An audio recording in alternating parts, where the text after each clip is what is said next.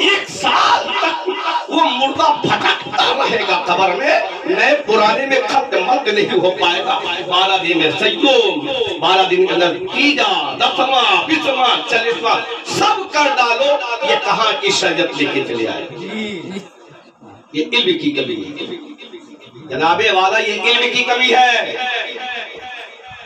ہماری اوقات نہیں ہے کہ ہم قبر کے اندر جا کے مردے ملا دیں آپس میں۔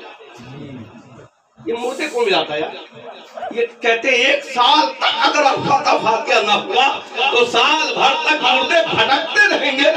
کس دوربین سے کس ماں بہن نے اس کو دیکھ لیا کہ مردے بھٹکتے رہتے ہیں؟